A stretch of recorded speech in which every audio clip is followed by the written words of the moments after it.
everybody, and welcome back to another episode of the Comic Corner. Today, I am your host, TJ, aka Fat Thor, and I welcome a very special guest to the show today. You may know him as the writer of such books as Drives Like Hell, Sea of Sorrows, Road of Bones, and most recently, Heart Piercer and the brand new Phone Call Away from MadCave.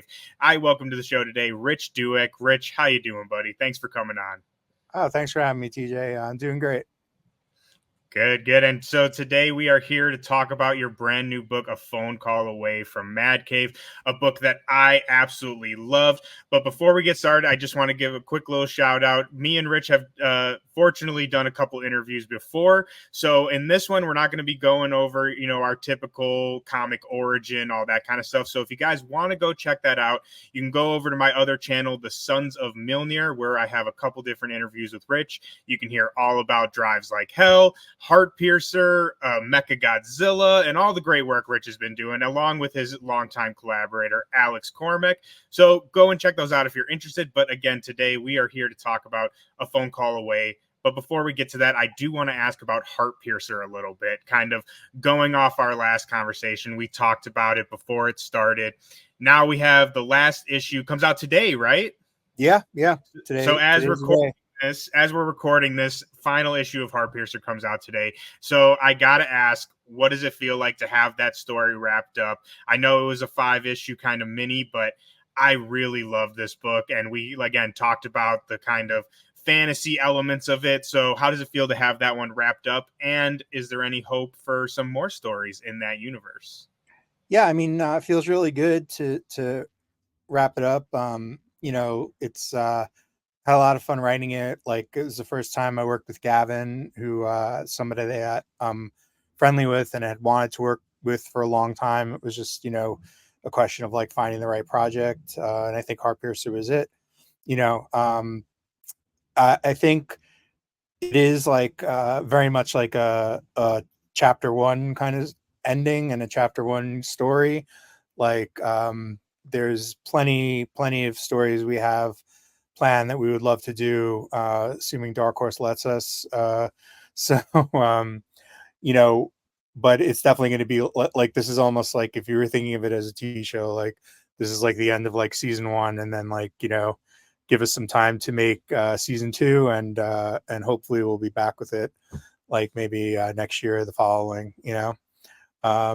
So really, like, we're just talking to Dark Horse, and it's just a question of like how it does for them. And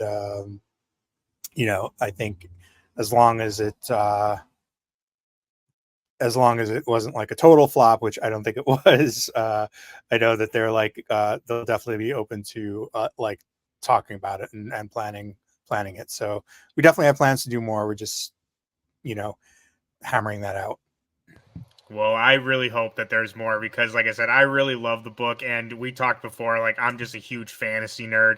And I mean, this book has everything that if you're a fantasy fan, like, this has everything you want. Cool monsters, cool fights, awesome warrior lady. Like, it's got everything. And again, if anybody watching and listening to this, go out and make sure to pick up the last issue of Heart Piercer. And do we have any plans for a trade soon? Because I think that this story will work absolutely fantastic in a trade. Like you said, it really does feel like a season of TV, right? And we're leaving off on a great kind of place where I'm wanting more. Yeah, and I should say, like I don't mean that in the sense of like, we're looking to like sell this as a TV show or something. We definitely like made this as like with just a comic in mind, but it's just like a good metaphor for it. But yeah, the trade should be out towards the end of the year, I believe.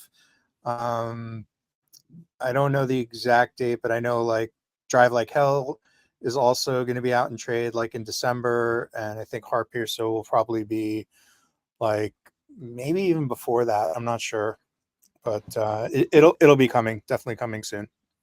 And shout out again, Drives Like Hell, another fantastic book that it works fantastic in a trade. So again, everyone go pick that up in December because I guarantee that you'll love it.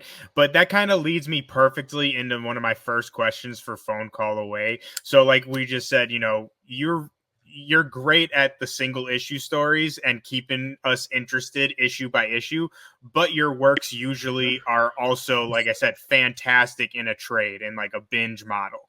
And so for this, you kind of start off with that model. This is a graphic novel as opposed to a 5-6 issue miniseries, and you're playing with 89 pages versus 24 pages. And we've talked before about kind of structuring out a story with a limited runway, like again with the 5-issue structure.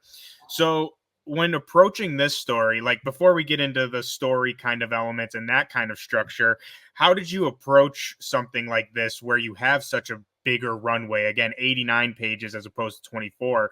Does that change your approach to the story, and especially like how you format out your story? I mean, yeah, like it does and it doesn't, because I think, you know, when you're doing like, let's say like 4 issues or something, or 5 issues, it's like, you know, the total amount of pages and you kind of know when everything needs to hit.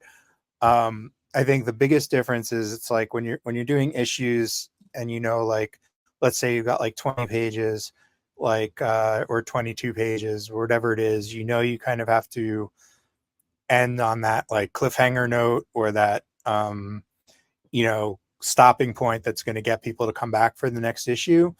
Whereas I think when the whole thing is dropping at once, you have a little more leeway to kind of like if like act one of the story like needs a little more space to breathe for it to really hit, like you can do that. Like it doesn't have to be as like you're kind of like the structure of the story doesn't have to conform as much to like the page count, because as long as you're within the total page count, you can kind of move those like internal breaks a little bit. You have more leeway to move them. So that's like nice, like freedom to have, you know. It also kind of helps where like if you know, it helps you like not also not have to like kind of, if there is like a part of the story that's like, you know, pretty short, like it's like you don't need to kind of like stretch it out to like last like a whole issue or something like that, you know? Yeah. So yeah. So definitely like a little more like leeway and freedom and kind of how things play out act to And I, act. and I bet, I mean, I'm not a comic book writer by any means, so maybe this isn't true, but I would imagine too it could also kind of help during the writing process of like you're really in the flow of a story, but again, like with single issues, I'm sure there's times where like you have to cut it off because you're like, Yeah. oh, you know, I'm hitting 24, so like I have to find a way, like you said, to cut this scene off where it's still climactic to make people come back, but also, like I said, wrap up the issue. So I'm sure with having that extra runway in the writing process, it also kind of helps not having to create those breaks in it. Yeah, absolutely. I mean, you still have like, you know, you're kind of breaks, because it's like it's almost like if you went to see like a play or something and you have like act one, act two, like there's definitely like stopping parts in the story where it's like, okay, well, this scene ends and like this scene begins and stuff like that. But yeah, it's definitely a little more, way more loose than when you're like breaking it up for issues. Yeah, absolutely. So this book, Phone Call Away, just to kind of set it up for everyone, I'm going to try to talk about this as spoiler free as possible, just because, I mean, I love a good twist and I want everyone to experience that for themselves. But just forewarned, if we do talk a little spoiler warning. But so this book basically is a straight up mystery book, and it follows two parents whose daughter get mysteriously goes missing, and they had a previous daughter that also went missing, and the kidnapper, if you would give, you know, phones them in with his kind of demands. And so in order for them to get their daughter back, all this kidnapper wants is for them to tell the truth, and we don't know what that truth is. So to get their daughter back, it only takes a phone call away. And again, I really enjoyed this book, Rich. I mean, this was just so great. I'm a big fan of mystery stuff, like the like Harlan Coben stuff on Netflix I got really into Yeah. for a while. And I love a great mystery. But one of the things about these kind of mystery stories that sometimes leaves me underwhelmed is I mean, not to pat myself on the back, but I feel like I'm usually pretty good at sniffing out like what like oh like that's his twin brother or something. You Right, know, I'm right. pretty good at that. Like to the point where my girlfriend, like if we're watching something like that, I'm barred from making any kind of comments or theories because a lot of times I'll get them right and she's like, you ruined the whole thing.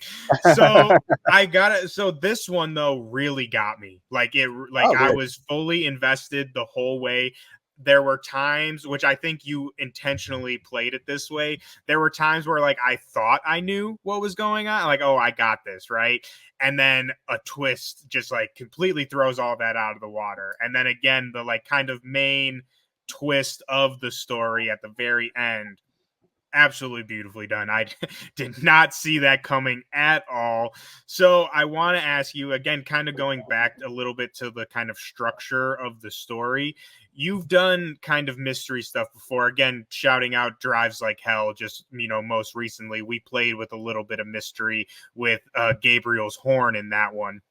But Yeah. again, this is like straight mystery, twists, turns, right when you think you know what's going on, it kind of flips the script. So I'm curious with a story like this, do you start off with like the idea of the twist? Like, oh, like this is the twist I want, and kind of work backwards from there to make it all fit? Or do you start off with the kind of just basic premise of parents daughter goes missing and then you kind of flesh it out from there? No, I think like he definitely, or at least for this one, like I started with the twist, or at least not exactly like the way that it all played out. Like a lot of that kind of came up as I was writing, but and a lot of like the I think the misdirects come up when you're writing, but like I knew like from the very beginning like who the kidnapper was, and why they were doing what they were doing. And then it was just sort of a question of like laying the trail of like breadcrumbs to kind of like you know get the reader there in a way that was surprising to them. Like one thing I always go back to is David Mamet, right? Like the screenwriter and playwright who Yeah. wrote Glengarry Glen Ross. So like he talks about, I've like read a few of his books on like writing and things like that. And one of the things he talks about when you want to have something like a really satisfying ending, it has to be um, surprising and inevitable. Like, and I think what he meant by that was like it's exactly what you said. It's like what I'm trying to do is like have you the reader like think things are one way, and then you pull the twist, and when the twist happens hopefully surprises you like you didn't see it coming, but then once you do see it you're like, oh yeah, like it couldn't have been any other way, I was like totally off. And like that's like the kind of delightful thing about being surprised, you know what I mean? Like I mean like there are bad surprises in life, like if you like walk out and somebody's like ran into your car and like drove away in the middle of the night, that's like a bad surprise, it's not satisfying. but like but when you think you've got like a story figured out and it turns out no, oh I didn't, but like I could totally, you know like you got me, like that's like something really satisfying, I think, with mysteries. So I'm Well, I always think I'm always happy when I think I have it figured out and I don't, you know. Well, like I said, I think you absolutely nailed it because that's exactly what you're describing is exactly how I felt during the story, and kind of piggybacking off of that. So, with the kind of reveal, and again, when you reveal that kind of story, for me, it makes me like as soon as I finished it, I like immediately had to go back and start reading it again because again, not Yeah, to yeah. spoil too much for people, but there's things that get revealed that again you're like, "Oh my god, I have to go back and reread parts with this person." You know what I mean? And so again, is that something that you're a little conscious of when you're again laying this out, having that rereadability and the kind of being able to go back and discover new things now that the question is revealed to the reader? Yeah, absolutely. Like I think um like a really good twist ending, what it does is like has you kind of like recontextualize everything you've seen, and like and also like kind of like refresh your memory, and then on the repeat viewing you're like, oh, like I see this, I see that. Like a couple of like great movies that pull that off are um The Usual Suspects is one, and what was it was M. Night Shyamalan's first movie, like the one where like the kid that The sees ghosts. Village or something? No, the one where the kid sees ghosts. I mean, that's basically like M. Night Shyamalan's whole shtick. But Mhm. the first one that he did, like, was such a shocker that basically like let him like do all these movies. Yeah. I'm blanking on Was the it name. Sixth Sense with Sixth Sense. what's Yeah, with Bruce Bruce Willis. yeah, Yeah, Brucey Willis. yeah. So once you find out the twist in that, the next time you watch the movie, you're like, oh, that makes sense. Like you see certain parts of it and you're like, oh, that makes sense now. Or that makes so much more sense now that I know this information. So I think that's really like a cool trick if you're able to pull it off. Yeah, and And again, yeah, sounds totally like worked it did. in this because as soon as I finished, I had to go back and even just rereading it today, preparing for this interview again, even though I knew the twist, it totally just makes you look at the story in a whole new light, and especially like how it unfolds. And I think it really makes you appreciate those kind of twists and turns that you lay into the story. Because again, there's obviously the big reveal at the end, but this book is full of small little kind of twists to kind of throw you off the trail, put you back on the trail. And something I wanted to ask you too is your characters in this book. So we have a kind of slew of characters. We have the mother and father whose daughter goes missing. We have the kind of classic washed up detective who failed the original case. We have the kind of third party investigator. And I feel like these are all kind of very common archetypes for Mhm. mystery stories. So, again, when you're crafting these characters, did you kind of have. Again, I'm not a writer, so maybe this is like an unwritten rule of mystery stories. Like you have to have these archetypes. But again, were you kind of conscious of having these specific archetypes in your characters to unfold this mystery? Again, kind of classic character, again, not classic characters because they're all very unique, but again, that kind of archetype in the mystery, were you conscious of that or did they just come out naturally? Yeah, I mean, I think like it's definitely like conscious of it, but it wasn't like, okay, well, like we have to have the washed up cop and we have to have the independent reporter. We have to have it was more just like um kind of naturally like who needed to be there in order to um have the story make sense, like when you're talking about like a high profile kidnapping case, like of course there's going to be like police involved, there's going to be media involved.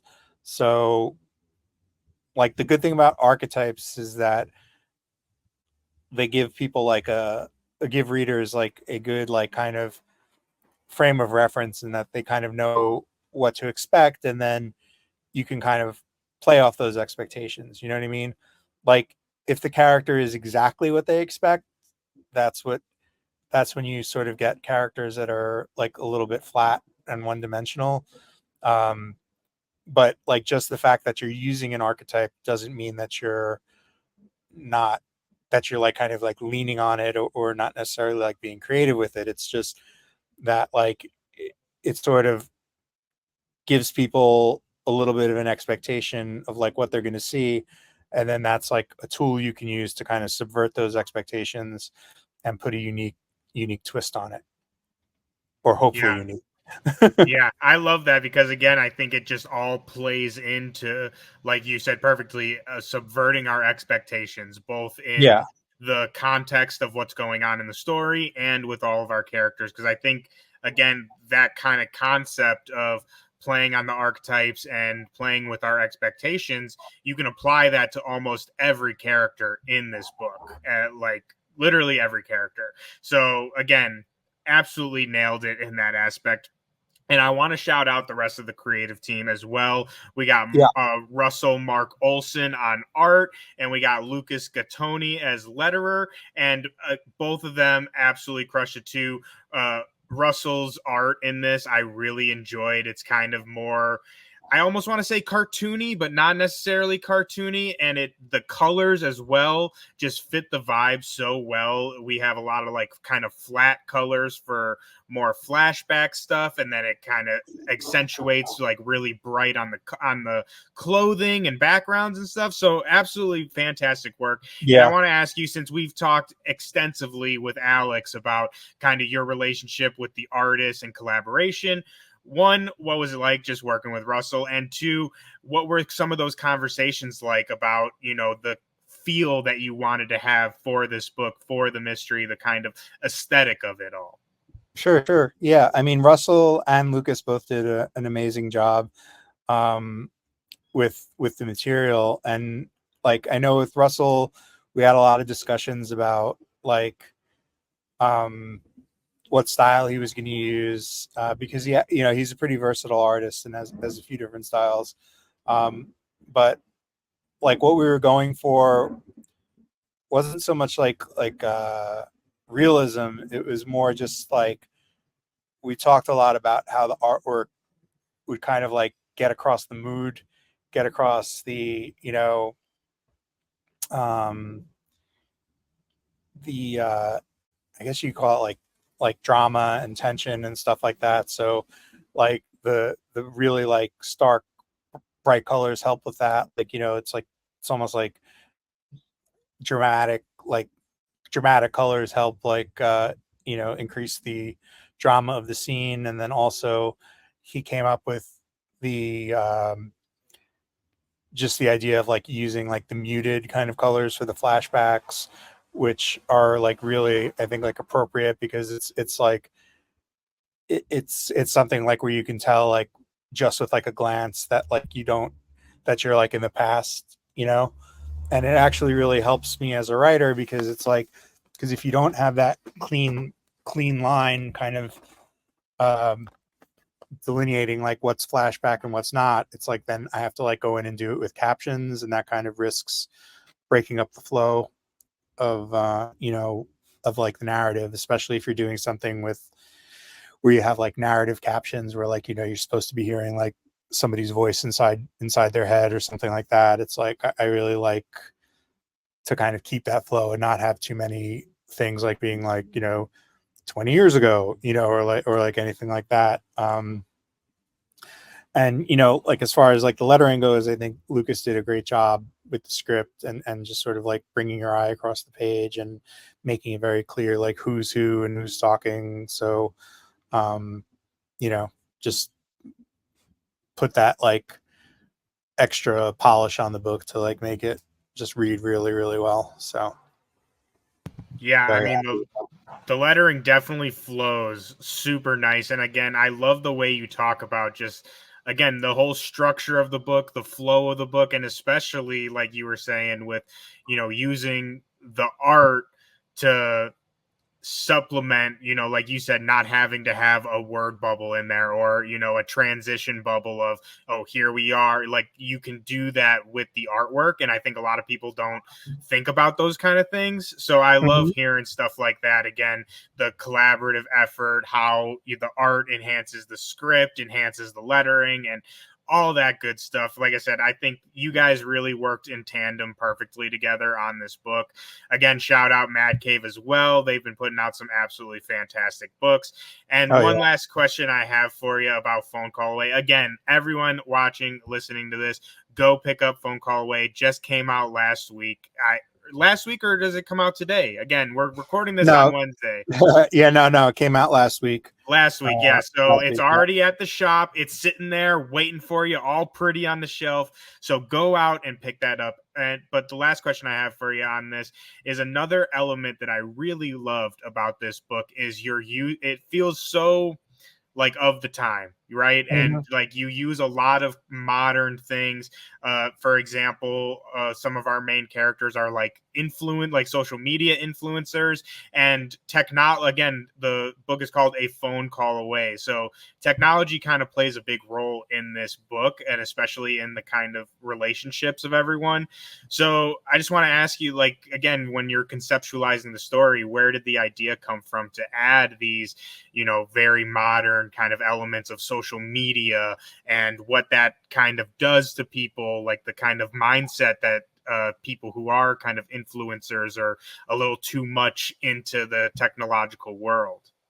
Yeah, I mean, that definitely one of the things that I was trying to like talk about with this book is just sort of that social media fame and just like I think the thing with social media is we tend to mistake it for like someone's actual life, not like realizing how much of it is like really kind of constructed and built for an audience. You know what I mean? It's like you can look at somebody's Facebook feed and think that they have like, or I'm dating myself Facebook, but like let's say like you can look at somebody's like, MySpace page. yeah, somebody's like TikTok or or Instagram, and they're posting all these beautiful pictures of like all the places they've been over the world, and you're like, wow, this person has like an amazing life, like they must be just like so happy. And then you'll see like, I don't know, they're like like some scandal happens or whatever, and then like they had like a drug problem, and it's like you don't you're not like getting reality. You're getting like a very filtered view of what their reality is. Like a lot of influencers don't even like really go to the places or do the things that like they say that they're going to do. Like there's I was reading something about how there's a basically this room in LA you can rent out that looks like the interior of a private jet. So a lot of influencers that want to kind of project this like thing of wealth, it's like they can book that room and then just like pretend like they're like on a private jet. It's freaking If you crazy. yeah, if you're in LA and like there's like a Lamborghini on the street, it's like you can walk up and you can like pretend it's your Lamborghini. Like people will call you on it eventually, but it's like it's just like what you're seeing on social media doesn't necessarily line up with reality. And I think what I made the connection there was when you have like um, just this sort of tragic crime and um, sort of a case gets built, and everyone thinks they have the answers, but is that story something that has been sort of constructed to fit a certain narrative, or is it what actually happened? And I think that that's kind of like the connection that I made there, is that like I think with like crime investigations, it's about like building a case, for whatever reason, like I think most of the time when the police and the DA are building a case, they're building it, you know, for like noble reasons, but like we've all heard stories of like building a case to like fit a certain narrative, and then you get the wrong person, and that person goes to jail for like decades of their life that they can't get back, and that's a terrible thing. So similarly, I think in like social media, it's like you're also sort of like building a case, for like the person you are, the life you lead, and you can take it at face value, or you can dig a little deeper and find out what the truth is. So yeah. I absolutely love that, and even just hearing you talk about again, like the reality versus social media, like what people project out there.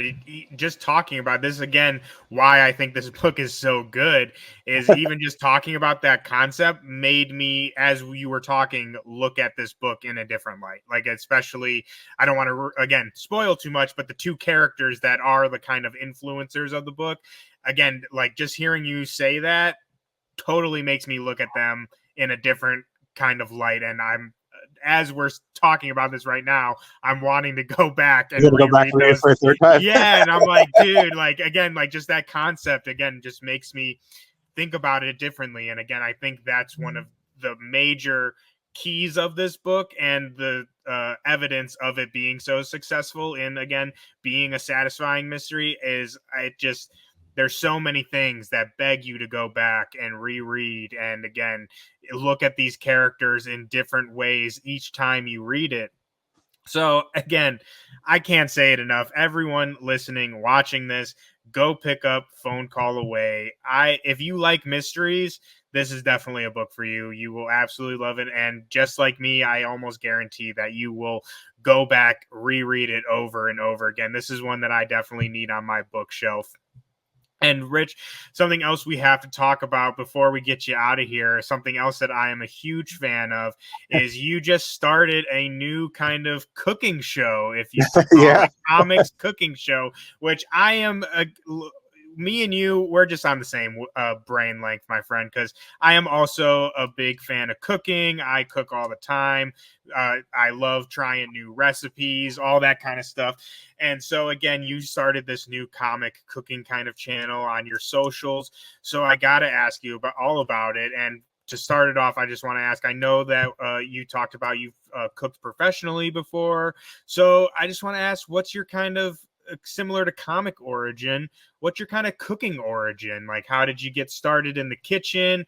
How did you get started, cooking professionally, all that kind of stuff?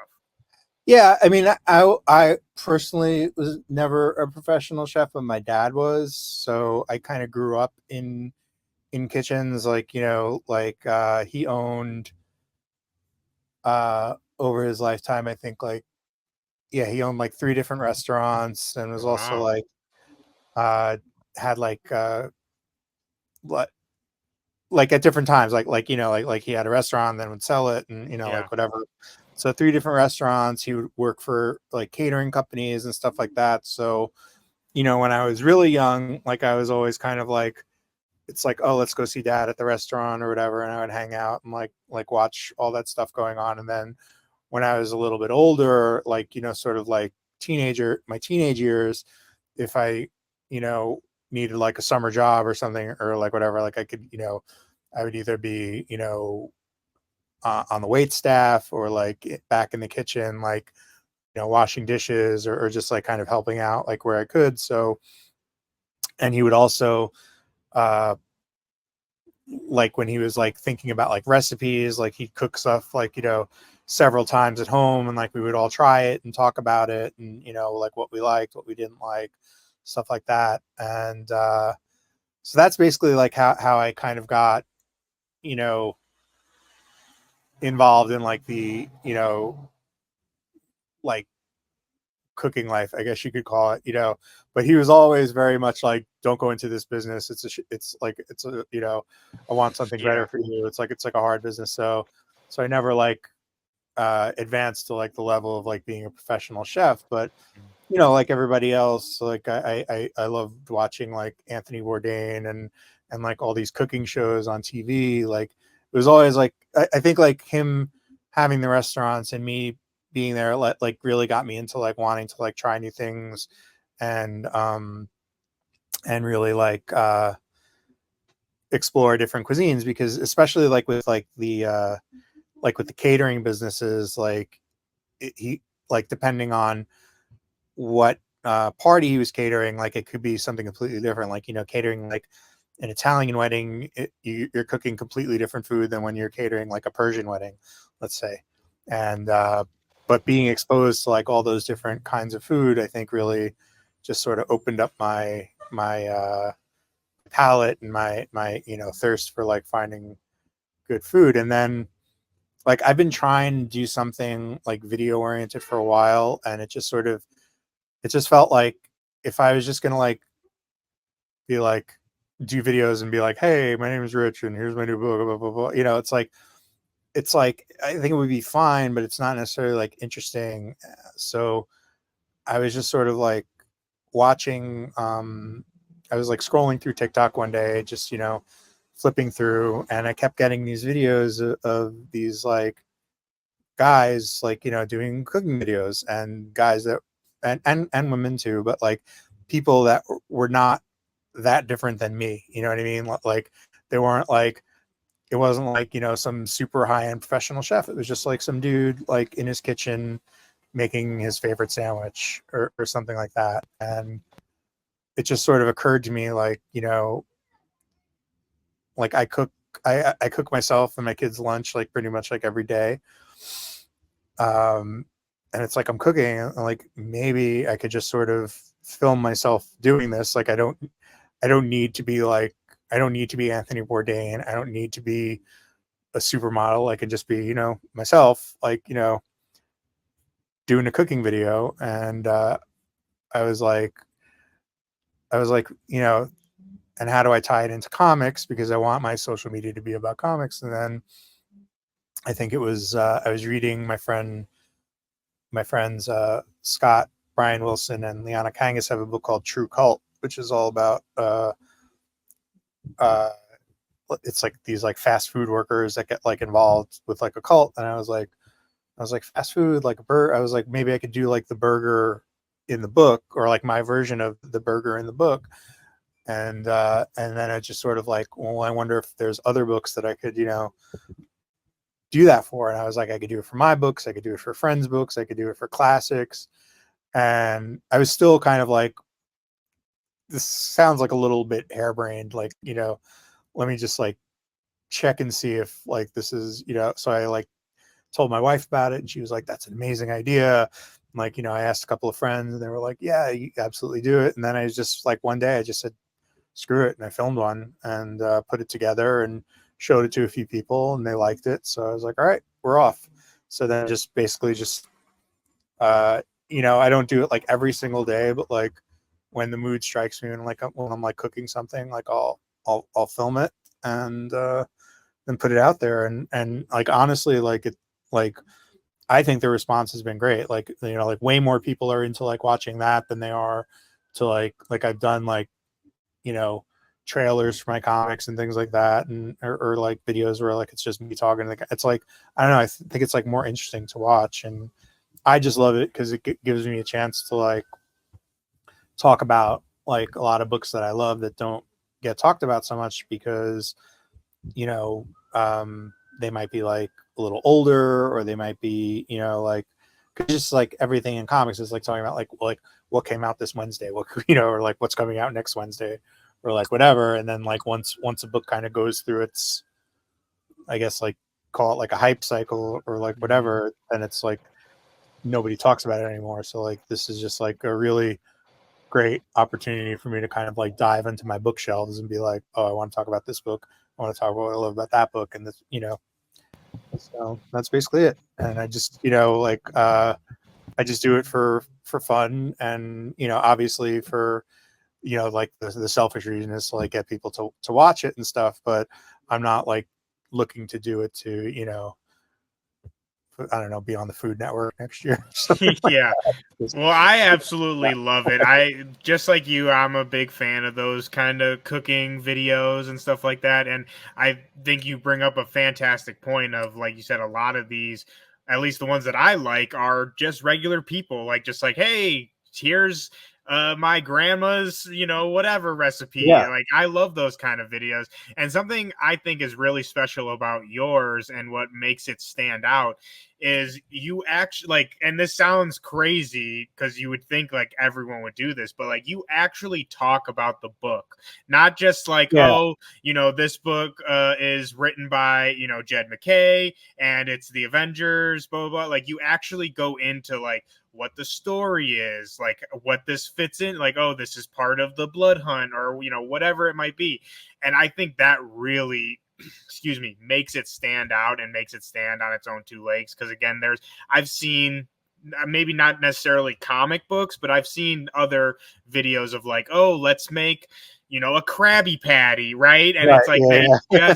they just focus on the recipe, like they don't even Yeah. talk about what the book is or what the inspiration is, besides very very basic key points. So I think like that's something that really makes the videos even more interesting, because not only do you learn a great new recipe, but you also learn a lot about whatever book you're highlighting. So I think that's absolutely incredible, and I think also too it fits perfectly with what you're talking about of making you stand out a little bit. It's like again, no diss to any of our other writers, our friends in the industry. Like they're all absolutely fantastic, but we've all seen hundreds of the videos of, hey, I'm so and so this Wednesday, my book this comes out, which is great.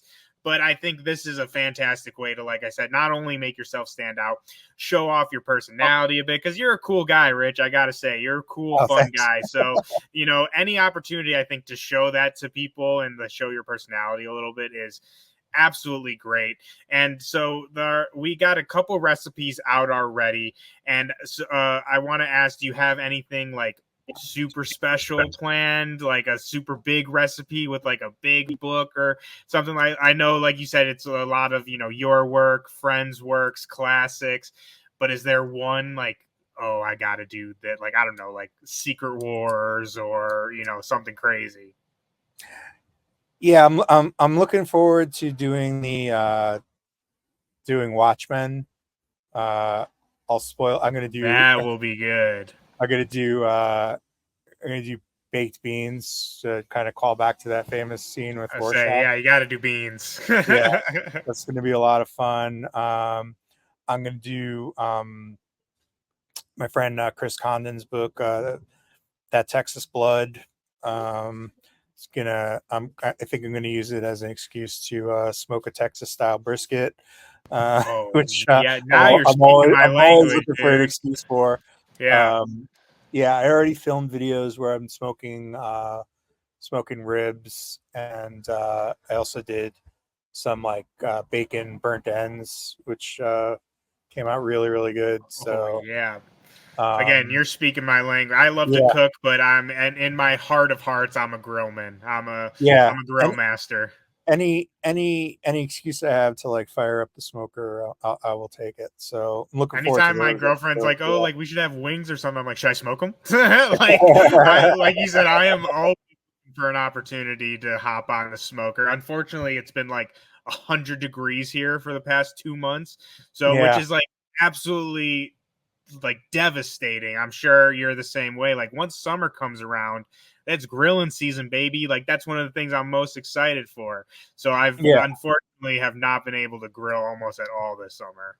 Yeah. It's been a really hot one, but like, I don't know, we have like a couple of mild weeks, and I think like summer is kind of like extended into September a lot more than it used to. So, definitely gonna like take advantage of that, like when things like kind of cool down a little bit. So Yeah, I've been saying I honestly can't wait for winter because I want to, like you said, I'm trying to hook up the brisket. I've yeah. missed grilling so bad, but I mean, just a fun question, just because again we're both into cooking and stuff. I wanted to ask you like, what are some of your favorite recipes? Like it could be grilling, which like I said, we all have our favorite things Mhm. to smoke and grill, but even just recipes in general. Like, do you have, I don't know, like a specific recipe that's like maybe, real close to your heart, like something that you make on special occasions that you just love, not only just like the taste of it, but like the Mhm. process of making it. Like for me, I can think of like, a ziti I really enjoy making. Like Yeah. that's something, kind of meticulous, takes a while, but I really enjoy that. So what are some of your favorites? Yeah, I have a bunch. I mean, yeah, like I love doing anything in the smoker, like stuff like ribs or brisket especially because it's something that like I learned to do, and like now I can do it really well. Like my first few weren't great, but now they're you know good. So that I love doing that because it's like I sort of like feel like it's something that like I worked hard to like get right. Oh Um, yeah, it's a yeah, meticulous process getting yeah, to where, like you said, anyone out there watching and listening to this, if you haven't cooked a brisket or are interested in it, just know, like Rich said, your first couple will not turn out. Like yeah. that's just how it goes. And then another one that I did an episode on was it's this Middle Eastern dish called shakshuka, and it's basically it's like eggs that you poach, but they're poached in kind of like a spicy tomato sauce. But the reason that that one's special to me is that it's because it's a recipe my dad taught me when I was like a teenager, and something that like I kind of put my own twist on like over the years. But like every time I make it, like for myself or like I love it, but like every time I make it like for my family, they always really love it. Like my wife's sister and her boyfriend come to visit like, you know, a couple times a year, and they're always like, you got to make that like for breakfast Sunday morning. So it becomes like a little bit of a tradition, and like I taught my sons how to make it. So, you know, it's like one of those like family tradition recipes. It's like kind of making its way down through the ages, but it's real easy. I did a video on it for the book I Kill Giants. Um, I think it's up on my channel, but like, you know, real simply, it's like you just take peppers, garlic, and onions. You saute them for a while with like spices like cumin and salt and pepper, garlic, and all that stuff. You put in the tomato sauce. You let that cook for a little bit. You crack the eggs in it and just let the eggs poach, and then you have it all together like the sauce and the runny eggs, and you know you make yourself some toast. Yeah, it's really good like breakfast or brunch dish, but it's definitely one of my favorite. That sounds so freaking good. I haven't had breakfast yet, so I might hop off here and start All go right, yeah, making that. go do But it. I love that so much. I think, like I said, again, as someone who is into cooking and all that, I think, those kind of generational recipes are like just so important, not just for people who enjoy to cook, or obviously someone like me. They don't call me Fat Thor for a reason. Someone who likes to eat, but it's not. It's just like passing on the culture, passing on Yeah, the legacy of your family, and like you said, adding your own kind of little twist to it that then you pass down. And I'm sure, your sons one day will make their own little tweaks to it. And I'm a firm believer that, making something for someone, like cooking them a meal or, something that's like one of the most yeah. personal things you can do for someone. And like, I just love that. And again, I love sharing that with people. So I love connecting with people that love that too. And again, all of that love and passion translates into these episodes, which I just have so much fun watching them Oh, every time thanks. you post them. And I mean, there's such great recipes in there. Again, I consider myself a pretty good cook, but you've done some recipes that I haven't even heard of that I'm excited to try out. Oh, So awesome.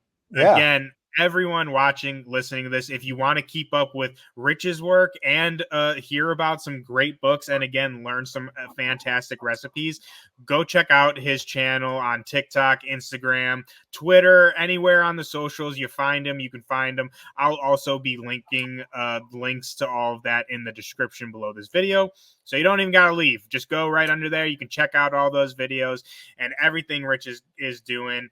But my friend, I could keep you here all day, and I wish I could. I could literally. We need to have a whole like just grill discussion. Like we'll talk Yeah. about some comics for sure, but just talk about grill and stuff because it's just Oh so much yeah. fun. I'm such a big fan of your work. Everything you've done thus far, I've absolutely loved. And again, I'll say it for a third, fourth, fifth time, phone call away from MadCave Studios. Go pick that up from your local comic shop. Also, go pick up the last issue of Heart Piercer. We need more people. I'm going to write Dark Horse myself. So everyone needs to go out, pick that up, support the book so we can get more stories in this world. But Rich, now that we're closing in on our time here, I want to throw it off to you real quick. Again, I'm going to throw all your links in the description, but let the people know where to find you. And I know there's some stuff that is a little hush hush we can't talk about, but what you can talk about, let the people know what do we got coming down the pipeline. What are you working on? Yeah, a lot of stuff that kind of can't talk about right now, but let's see. Yeah, I don't. Can't uh, talk about nothing, but there's stuff coming. no, Just know that. but I will say keep your eyes open like towards the end of the month when stuff gets announced for November. I'm gonna have some I think a couple of things announced. And again, you keep an eye out for the Heart Piercer trade and the Drive Like Hell trade are both going to be coming like towards the end of the year. And yeah, but got a lot of cool stuff in the pipeline. I just don't want to jump the gun talking about it before I'm allowed to. So Absolutely. Hey, we you don't guys feel, spoil things here on the Comic yeah. Corner. Just we don't spoil comics and we don't spoil news either. But I can edit this out if this is a spoiler. But I'm pretty sure I saw this announced like officially. But you and Alex are going to be hooking up again for a book. Am Oh, I yeah. wrong about that? Has that been No, no, announced no, or? no. Yeah, I mean that's just not like we just haven't like exactly found a home for it yet, but we have Mhm. like the pitches out there and we're talking to Dark Horse, talking to a couple of places, and it's definitely happening. It's just a question of when and where. Well, Oh, and that that's reminds me, another thing that Alex and I did that just came out recently is we did a story for Jonathan Hickman's Three Worlds, Three Moons universe. I think Uh, that's what I'm thinking of that I yeah, saw announced. So yeah. yeah, it's called The Charlatan, and they're going to be putting it in a book called Legends that should be out towards the end of the year as well. That's going to be like a great book. It's got a lot of awesome stories in there from like people like Alex Packnadel, uh, and I think he did that one with Casper Winyard. I'm mutilating his name, uh, but he's in there. Just like a great like bunch of people taking that universe out for a spin. It was a lot of fun to work on. But then yeah, Alex and I are like pitching a new story that we're going to be our next like collaboration. So things are moving. I cannot wait, dude. If people don't know, again, I'll shout out Drives Like Hell again, but there's also, Sea of Sorrows, Road of Bone. Yep. Alex and Rich, that's the freaking dream team right there, baby. Like, you guys, I love anything you guys do together. So, everyone go check that out. And I'm also a huge fan of Hickman, too. So, you guys playing in that world is just absolutely fantastic. And I am still out. I'm going to throw it out there again because I threw it out there in our last episode and I'm going to do it again. But you and Alex on a symbiote story, I am dying for that. I will email Tom Right. Brevoort myself. Like I Yeah. No. I need Go. something like that to happen. I think that would be so fantastic. And I think we're wrapping up Venom War right now. Shout out friends of the show, Jackson Lansing, Colin Kelly, who just are doing Peter Parker, Black Suit Spider-Man. So, I Mm-hmm. mean, I think the door's open, man. I think after Yeah. Venom War, the door could Hey, be open. it's not for lack of trying. It's just really hard to get gigs at Marvel and DC. But yeah, every Yeah. little bit helps. Like if you guys if you want to see me on Venom, go right. I believe Jordan White took over the line. So Jordan, go hey, email Jordan. Jordan, can you Or hear me, buddy? or if you read those books and they have letter columns with an email, yeah, just let them know that you want to see stuff from me. Can't say that it'll help, but it definitely won't hurt. So Hey, I want it. Like I said, I threw it out on our last episode, and I'm gonna keep doing it. Just yeah, I'm on the campaign, man. look, I'm campaigning for you hey, guys. the second I get the phone call, I'm on it. So Let's but do it, man. Come yeah, on, Jordan. Come on. Well, anyway, Rich, it's just been again so fantastic talking to you. I've loved this book. I love everything you're doing. I'm excited for everything you're doing. Cannot thank you enough for your time today. Everyone listening and watching this, again, go pick up those books. I will be putting links in the description for all of Rich's socials, as well as our past interviews if you want to learn more about Rich and his previous works. But that's going to be all we have for you guys today. If you guys are watching and listening to this and you enjoyed this video, please consider giving us a like and subscribe. It really helps us out as well. Go over to all of our socials, Agents of Fandom, pretty much everywhere. Get all of your news, reviews, more videos like this. You can find us anywhere. And also be sure to go check out our website as well, where we have, again, a bunch of different articles, news, everything you could want in entertainment. We got you covered. But that is going to be all we have for you today on the Comic Corner. Thank you all for watching, and we will see you all next time.